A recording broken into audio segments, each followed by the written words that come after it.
성도가 신앙생활하면서 하나님의 긍휼을 입은 후와 더 있기 전까지는 엄청난 차이가 납니다. 신앙생활 안에 들어왔다 할지라도 하나님의 은혜와 하나님의 긍휼을 경험하지 못하면, 다시 말하면 하나님의 긍휼을 한번 깊이 입지 않으면 신앙에 기쁨이 없습니다. 즐거움이 없습니다. 감동이 없습니다. 그리고 기도해도 그 기도가 응답받는지 받지 않는지 잘 모르기 때문에 메마른 신앙이 될 수밖에 없습니다. 물론 그리스도 안에 들어오지 못했을 때의 긍휼을 받지 않은 자는 하나님의 교회를 비방하죠. 하나님의 교회를 판단하죠. 하나님의 교회를 박해하죠. 더 나아가서 포행자가 되는 겁니다. 그리고 교회를 전멸하고 성도를 무너뜨리려고 그런 하나님을 대적하는 삶을 살아갑니다. 누가? 하나님의 긍휼을 모르는 사람들요. 여러분, 이들은 이것이 마치 자기의 사명인 것처럼 그렇게 살아갑니다. 그렇게 열심히 교회를 핍박하고 교회를 비방해야만 자신의 삶을 충실하게 살아가는 것처럼 착각하는 거죠. 이 삶을 너무나 명백하게 보여주는 삶이 바울의 삶입니다. 바울 오늘 그렇게 고백을 합니다. 오늘 13절에 보니까 내가 전에는 비방자요 박해자요 포행자였으나, 원래 그런 삶을 살았다라는 거죠. 그러나 도리어 긍휼을 입었다.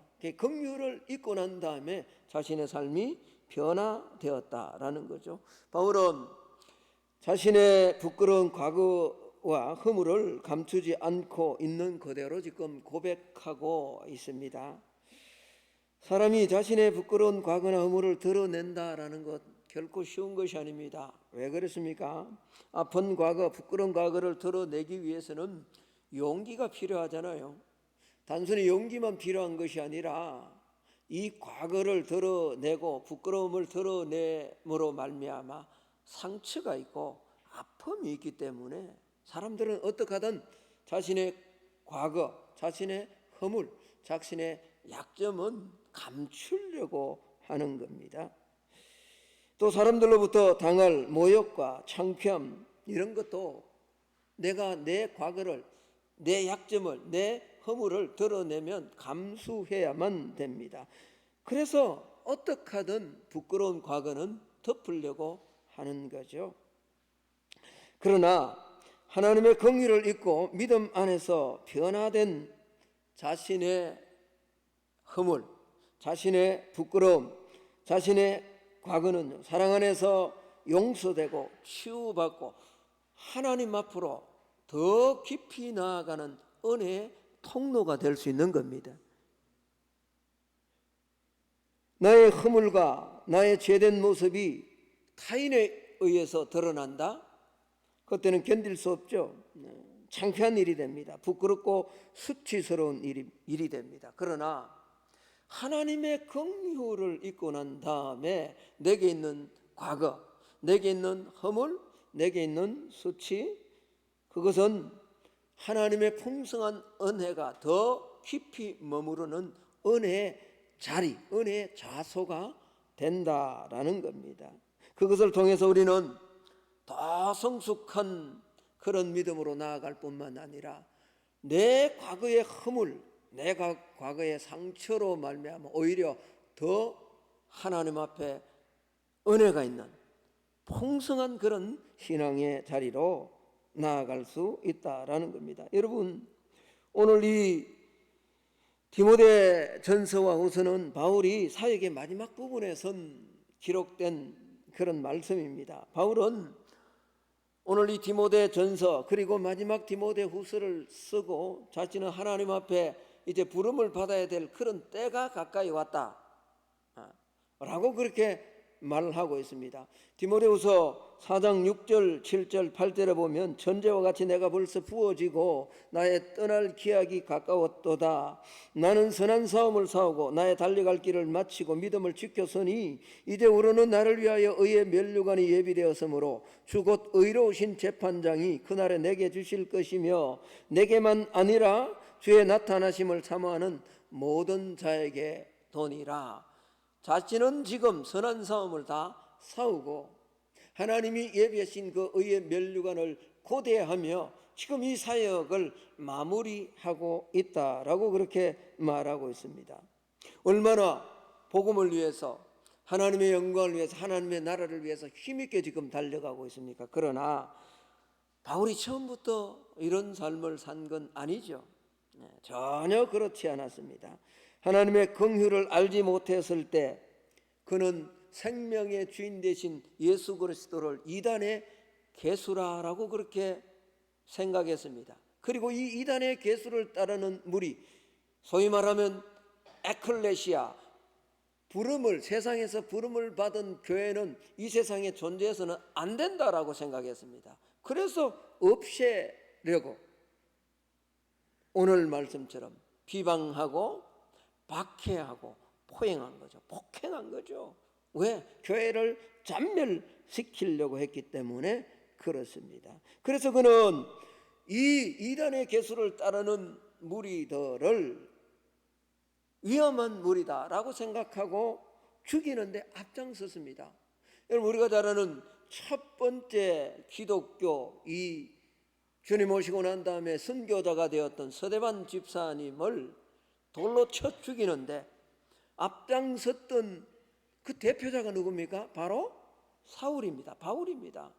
사도행전 7장 58절에 보면요, 성 밖으로 내치고 돌로 칠세 정인들이 옷을 벗어 사울이라는 청년의 발 앞에 두었다라고 말합니다. 오늘 이 말씀은요, 사도행전 7장 58절의 말씀은 누구를 말하느냐? 스데반 집사님을 돌로 쳐 죽이는데 그때 그 정인의 대표자가 누구냐?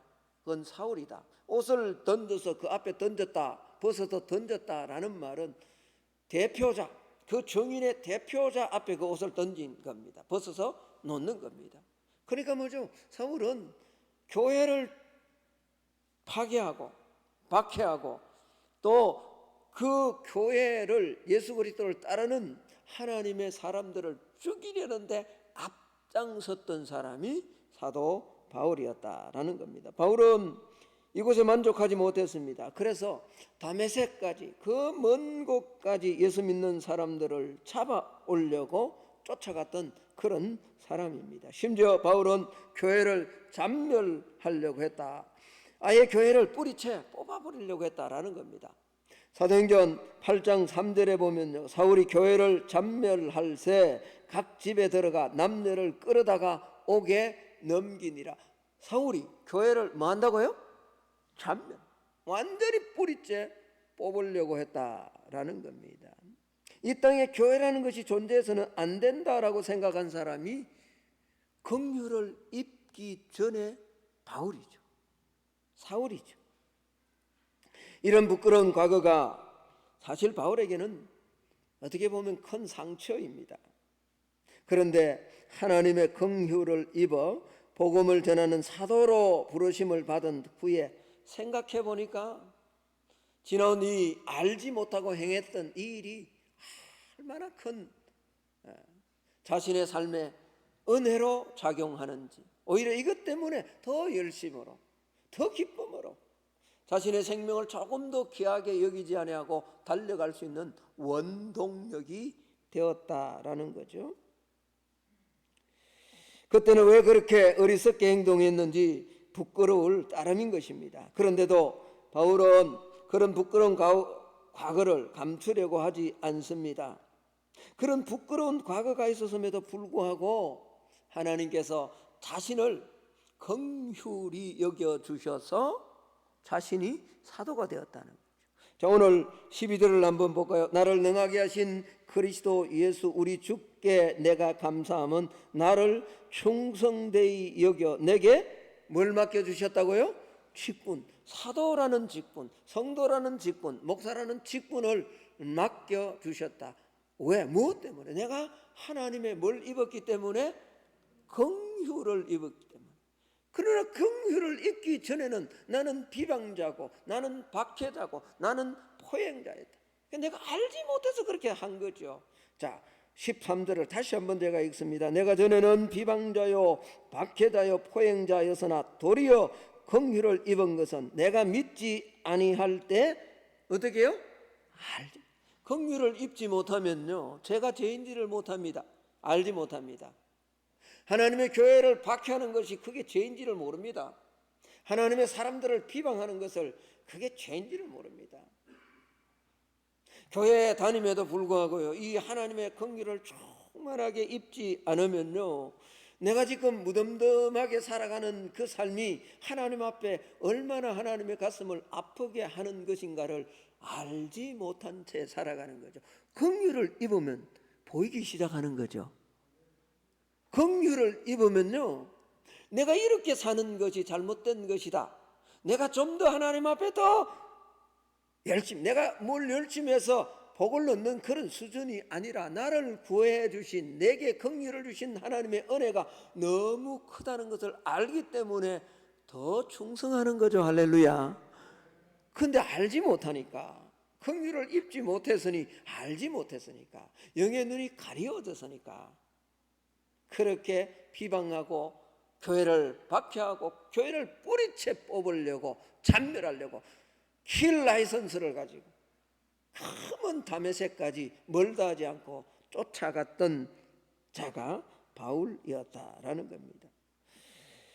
여러분, 우리에게 있는 이 부끄러운 과거가요, 내 안에 머물면 그건 부끄러움으로, 약점으로 그렇게 머물 수밖에 없습니다. 그러나 그 약점 위에 하나님의 긍휼이 임하면요, 그 약점이 하나님의 긍휼로 말미암아 하나님 앞에 드려지고, 그것이 드려진 다음에 사람들과 성도들 앞에 드러나면 그것은 하나님의 은혜와 영광을 드러내는 통로가 될 줄로 믿습니다.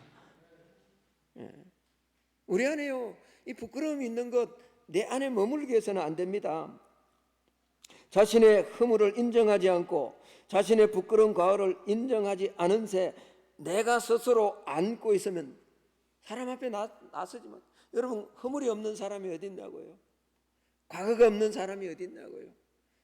약점이 없는 사람이 어디 있냐고요? 그 약점을 내 스스로 안고 그냥 있으면요, 그게 깊어지면 우울증이 되고요, 그게 깊어지면 신앙에서 점점 멀어질 수밖에 없는 거죠. 신앙은 점점 메말라갈 수밖에 없습니다. 하나님의 풍성한 은혜 안으로 들어가지 못하는 거죠. 당연히 그런 자의 신앙 안에 감사가 있겠습니까?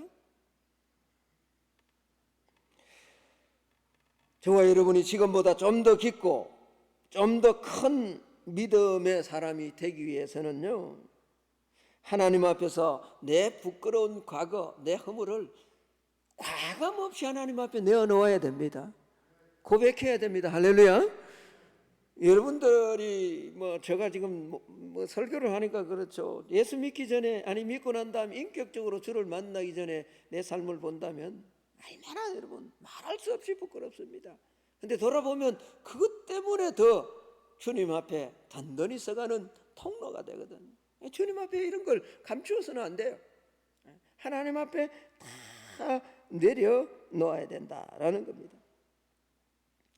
하나님의 은혜 안에, 하나님의 긍휼 안에 내 약점과 내 허물과 내 과거가 들어가고요, 그리고 난 다음에 이게 드러나면 하나님의 영광을 드러내는 통로가 되고, 저와 여러분이 더 깊은 믿음의 세계로 들어갈 수 있을 줄로 믿습니다. 오늘 예배드리는 우리 안에 어떤 약점이나 또 한 주간 살면서 넘어진 것이 있다면, 이 자리는요, 이 예배의 자리는 뭘 감추려고 하는 자리가 아닙니다. 예배의 자리는 내 약점을, 내 허물을 주님 앞에 내어놓고 고침받고 다시 새로워지는 자리가 이 예배의 자리인 줄로 믿습니다. 우리가 어떤 허물을 가지고 어떤 넘어짐이 있더라도 그것 가지고 주님 앞에 나와서 솔직하게 하나님 앞에 고백하면 하나님은 우리에게 새로운 힘을 주시고 오늘 바울에게 직분을 주셨던 것처럼 은혜를 주셨던 것처럼 오늘 예배드리는 저와 여러분 안에도 넉넉히 감당할 수 있는 새로운 힘을 공급해 주실 줄로 믿습니다. 그래서 오늘 바울은 나는 전에 비방자였다, 나는 전에 박해자였다, 나는 전에 포행자였다라고 그렇게 고백하는 거죠. 여러분, 이 고백 속에는요 내 자신이 얼마나 부족한 존재인지를 아는 사도 바울의 진짜 지혜가 있습니다. 우리가 예수 믿고 난 다음에요 영의 눈이 자꾸 떠여지고 신앙이 성숙하다라는 것은요 세상 사람들이 가지고 있는 그 가치관을 쫓아가는 것이 아니라 성경이 말씀하는 가치관과 종말론이 무언가를 알고 그 가치관을 쫓아가는 사람이 지혜로운 사람입니다. 세상에는요 자기 약점을 다 감추고, 이번에도 뭐 새로운 이제 지도자 대통령이 뽑혔습니다만 그 개인적으로 보면 장점도 있고 단점도 있지만 절대로 자기 단점 말하지 않습니다. 단점 누가 공격하면 그거 다 감추죠. 그게 세상의 지혜거든요. 그래서 난 이렇다, 나는 잘됐다, 뭐 나는 이런 자다, 자기의 좋은 점만 부각하잖아요. 그게 세상입니다. 여전히 우리가, 예수 믿는 우리가 신앙생활 하면서도 성도들 사이에서 야 나는 이래서 뛰어나다, 이래서 나는 대단하다 이렇게 자랑하는 사람은 그건 세상의 지혜죠. 하나님의 지혜는 아닙니다. 하나님의 지혜는요 오늘 바울처럼 정직하게 진실되게 자신의 약점을 드러내는 거예요. 힘들죠? 아멘하기 싫죠? 이게 진짜 지혜예요. 세상에 똑똑하게 살아가는 것 같은데요 그러면 나중에 세상 내 자랑해 보십시오. 세상 사람들 그런다고요. 그 좋아할 것 같죠? 내가 막 그렇게 잘되고 내가 높아지고 내가 뛰어난 것, 막 내 자녀가 잘된 것 이런 거 막 자랑하면 여러분 세상 사람들이 여러분 인정해 줄 것 같죠? 아닙니다. 그래 니 잘났다 밥 사라 그러는 거예요. 제가 늘 말씀하는 것처럼 절대로 그렇지 않습니다. 교회 안에 들어와서 여러분 그렇게 이야기하면 다 이해해 주는 것 같죠? 아닙니다. 속으로는 다 생각, 정직하게 고백해야죠. 정직하게. 그게 지혜가 아닙니다. 오늘 바울이요 나는 비방자였다, 나는 박해자였다, 나는 폭행자, 포행자였다, 교회를 잔멸시키려고 했던 이런 부끄러운 과거가 있는 자다라고 이렇게 고백하는 이 고백 안에는요 하나님의 신적 지혜가 이 안에 담겨져 있는 거예요. 진짜 지혜로운 신앙의 고백이죠. 여러분, 우리가 지난날의 허물과 부끄러움을 드러내는 것이 쉽지 않습니다. 자신의 부족함을 사람 앞에 드러내 보인다는 것, 이게 얼마나 어렵습니까? 예수님께서 말씀하신 것처럼요 우리는 남의 눈 속에 있는 티끌은 잘 보면서 내 안에는 뭐가 있죠? 남의 눈 속에 있는 뭘 보면서요? 티끌은 보는데 내 눈 속에 있는 뭐는 못 보죠? 덜보가 있다고. 덜보. 그게 못 보는 게 우리 인생입니다. 그래서 다른 사람들을 비난하고 손가락질 하는 데는 아주 익숙해져 있지만, 그래서 남의 허물을 덜쳐내고 무시하고 멸시하기도 합니다. 그러나 이런 사람도요 하나님의 긍휼을 입으면요, 다시 말하면 하나님의 은혜에 깊이 잠기면 눈이 바뀌는 줄로 믿습니다. 시각이 바뀌는 거죠. 하나님의 은혜를 깨달은 사람은요 자신을 보는 눈이 밝아지고 명확해지. 다시 말하면 내 안에 덜보가 있다는 것을 보게 되는 거죠. 내 자신의 부족함을 깨닫고 내 허물을 볼 줄 아는 눈이 열려지는 거죠. 누가요? 하나님의 뭘 입은 사람? 긍휼을 입은 사람. 긍휼을 입은 사람. 그래서 다른 사람의 죄를 들춰내기보다는 내 죄를 먼저 깨닫게 되고 내 자신의 연약함을 깨닫게 되어 하나님 앞에 무릎을 꿇는 겸손한 사람이 되는 거죠. 내가 주님 앞에 자랑할 것이 없는데, 내가 주님 앞에 죄인인데 누구를 뭐 비방한다. 내가 하나님 앞에 죄인이라는 것을 낱낱이 보여드립니다. 제가 새벽 기도하고 여기 있으면요, 캄캄하면 아무것도 보이지 않아요. 그런데요, 아무것도 없었던 같은 내 옷에, 티가 없었던 같은 내 옷에요, 마치고 나갈 때 희미하지만, 새벽에 희미하지만 빛이 있으면 그 안에 뭐가 묻은 것이 드러나요. 빛 앞으로 나아가면요, 빛 대신 주님 앞에 서면요, 남의 허물이 보이는 것이 아니라 내 안에 죄가 있음을, 내 안에 허물이 있음을, 내 안에 약함이 있음을 보게 되는 거죠. 그렇습니다. 우리의 믿음은 내 자신을 바라볼 수 있을 때, 바르게 볼 수 있을 때 내 믿음이 시작됩니다. 여러분, 믿음의 시작은 예수 그리스도가 누군가 그 아는 것에서 시작되는 게 아닙니다. 정확하게 말하면 내가 죄인임을 깨달을 때, 그때 비로소 내 신앙은 시작된다라는 거죠. 죄악으로 얼룩져 죽음을 향해 달려가던 죄인이요, 내가 이렇게 살다가는 멸망할 수밖에 없는 죄인이구나라는 것을 깨닫는 순간부터 진짜 신앙은, 종교생활이 아니라 신앙은 시작되는 겁니다. 할렐루야. 여러분 믿습니까?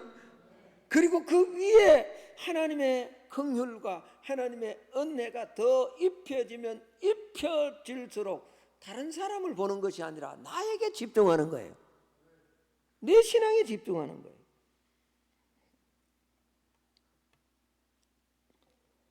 반대로 우리가 우리 자신을 바라볼 때에 내 자신에서 죄된 모습을 발견하지 못하면요, 나는 바리새화 돼가는 거예요.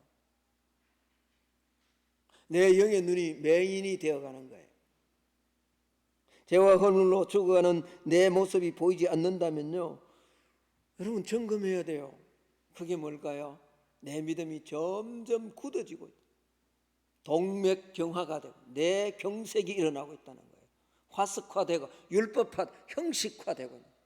신앙생활 안 한다는 말이 아닙니다. 근데 그 안에 감동이 없어요.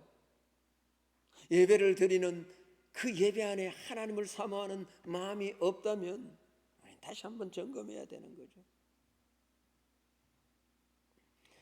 사도 바울을 한번 생각해 봅시다. 그는 원래 자신을 죄인이라 느끼고 살던 그런 사람이 아니었습니다. 오히려 자신은 의인이고 종교적인 열심이 남보다 뛰어난 사람이다라고 생각했습니다. 율법에 대한 지식도 해박한 자고, 가말리엘 문화에서, 바리새인 가운데 바리새인이고 유대인 중에 유대인이고 가말리엘 문화에서 배웠다라고 스스로를 그렇게 여러분 고린도후서 11장에 가면요, 나의 좀 어리석음을 이해해달라라고 하면서 그 자기 자신을, 육신의 것을 자랑하는 자들을 대항하기 위해서 잠시 자기 자신을 소개합니다. 육신적인 그런 프로필을 쭉 소개한다고 바울이요. 얼마나 대단합니까? 그런 자식이 있던 사람이 바울이었습니다.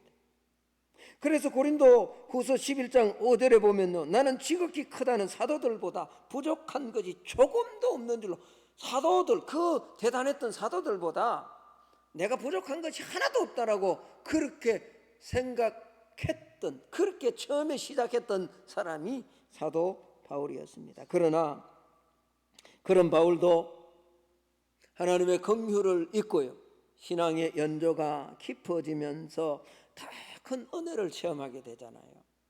그러면서 그는 깨달으면 깨달을수록, 하나님의 긍휼을 입으면 입을수록 그의 자신을 보는 시각이 자꾸 바뀌어집니다. 변화되기 시작합니다.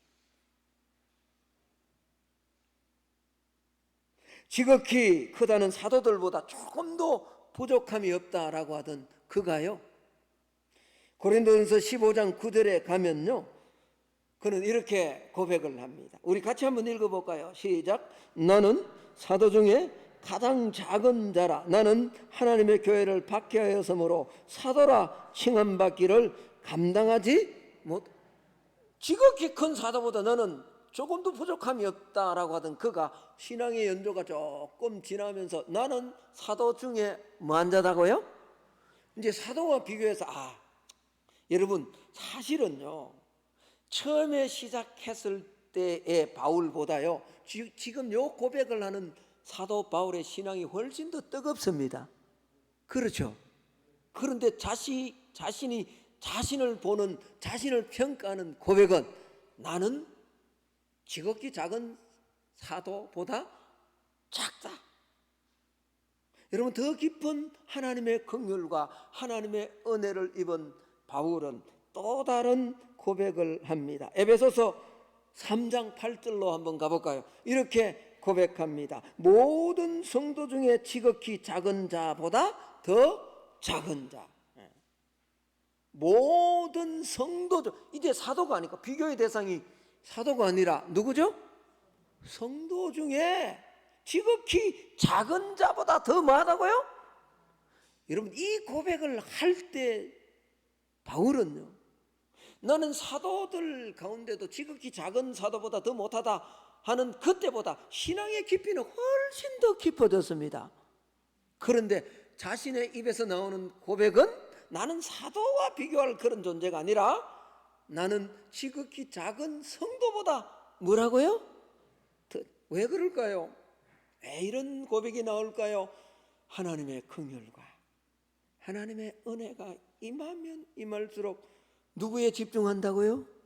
나를 보는 거죠. 나를 보는 거죠. 제가 가끔씩 교회 안에 그런 분들을 봅니다.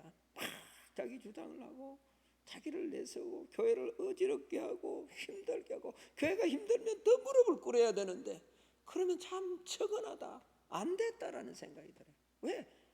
긍휼이 없는 반정이잖아요. 은혜를 입지 못했다는 반정이잖아요. 그렇지 않나요? 여러분, 여러분의 신앙에, 지금 예배를 드리는 여러분의 신앙 안에 그렇지, 나 참 주의 은혜가 필요한 자야 라고 이런 감동이 있다면 하나님의 은혜가 있는 겁니다. 근데 예배를 드리는데 감격이 없어요, 감동이 없어요, 그러면 반정이에요. 그게 내가 긍휼이 더 필요한 자구나, 더 큰 은혜가 필요한 자구나.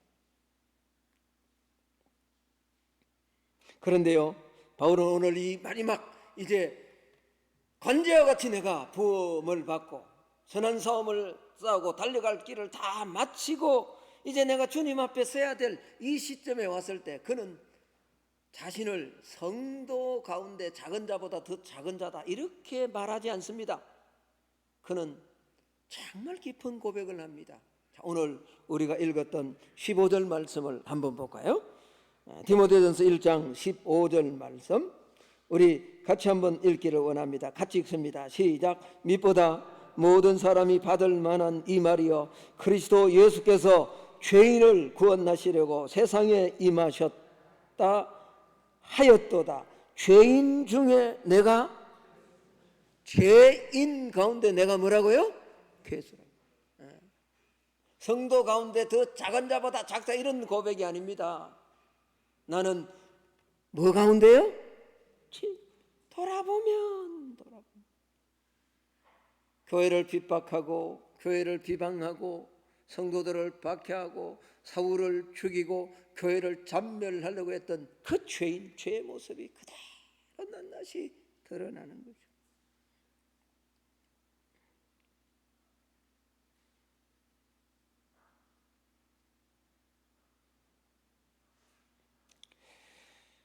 사도 바울이 자신을 똑똑하다고 여기고 의로운 사람으로 여기며 살 때에는요, 그가 복음을 위해 남긴 것이 하나도 없습니다. 자신을 똑똑하다, 의롭다라고 생각할 때 그가 남긴 인생의 족적은 예수 믿는 사람을 죽이는 일밖에 없었습니다. 교회를 비방하고 박해하고 폭행하고 교회를 잔멸했던 그 흔적밖에, 그 족적밖에 없었습니다. 잘났다고 생각하고 의롭다고 생각하고 유능하다라고 생각할 때, 인간적 자부심을 갖고 살 때 그는 비방자였고 박해자였고 포행자였습니다. 그러나 그는 하나님의 긍휼을 입었습니다. 우리에게도 이런 긍휼이 있기를 축복합니다. 신앙의 연조가 깊어지면 깊어질수록 더 큰 하나님의 긍휼을 사모하고 긍휼을 입는 우리 성만의 성도들이 되기를 주의 이름으로 축복합니다. 그는 죄를 깨닫고 자기의 부족함을 깨달았습니다. 이제는 자신을 죄인의 개수다, 죄인 가운데 가장 우두머리다 라고 할 만큼 자신을 낮춥니다. 그런 모습으로 그는 생명을 살리는 일, 복음 전가하는 일을 감당했습니다. 그가 스스로 낮아질 때, 아니 하나님의 긍휼과 은혜 안으로 들어갈 때 그는 그런 사역을 감당할 수 있었던 거죠. 그러면 하나님께서 왜 오늘 이 바울에게 이런 긍휼을 주셨다는 거예요? 왜 오래 참으시고 하나님은 긍휼을 베푸셔서 바울에게 이런 긍휼과 은혜를 베풀어 주셨냐라는 거죠. 16절입니다. 자, 우리 같이 한번 읽기를 원합니다. 1장 16절 시작. 그러나 내가 긍휼을 입은 까닭은, 잠깐만요, 내가 긍휼을 입은 이유는 예수 그리스도께서 내게 먼저 일절 오래 참으심을 보이사. 주님께서 오래 참아주셨죠. 사울을 죽이고 교회를 참멸하려고 하고, 그럼에도 불구하고 주님은 참아주셨습니다. 그러다가 다메섹 도상에서 주님께서 그를 만나주시고 그에게 은혜를 베푸시고 그에게 긍휼을 베풀어 주셨습니다. 긍휼을 입은 이유가 뭘까요? 오늘 뒷부분에 이렇게 말합니다. 후에 주를 믿어 영생 얻는 자들에게 뭐가 되게 하기 위해서요? 여러분, 오늘 예배드리는 저와 여러분에게도 하나님은 여전히 오래 참으시고 긍휼을 베풀어 주시는 줄로 믿습니다. 왜 저와 여러분에게 오래 참으시는 줄 아십니까? 왜 긍휼을 베풀어 주실까요? 누군가 아직까지 예수 모르고 그리스도를 믿어 영생의 자리에 돌아올 자들이 있기 때문에 그들에게 본이 되게 하기 위해서 지금도 주님은 오늘 예배드리는 저와 여러분에게 긍휼을 베풀어 주시는 줄로 믿습니다. 그러면 우리는 더 큰 긍휼을 사모해야 됩니다. 그리고 더 겸손히 더 낮아지며 나는 사도보다, 아니 나는 성도들보다, 아니 나는 죄인의 개수다라고 고백했던 바울의 고백처럼 긍휼을 풍성하게 입은 자로, 아직까지 예수 모르고 예수를 믿었지만 믿음이 약한 자들에게 본이 되는 삶을 살아가는 우리 성만의 성도들이 다 될 수 있기를 예수님 이름으로 축복합니다. 이렇게 한번 기도했으면 좋겠습니다. 하나님, 이번 한 주간 끝없는 경월, 풍성한 경월, 하나님 청량할 수 없는 긍휼을 내게 주옵소서. 그리고 그 긍휼을 입은 이유를 알고 본이 되는 삶을 살아내는 오늘 예배로 올라온, 또 가정에서 예배드리는 우리 성만의 모든 성도들이 다 될 수 있기를 예수님 이름으로 축복합니다. 하나님 감사합니다. 우리에게도 풍성한 긍휼을 입혀주시고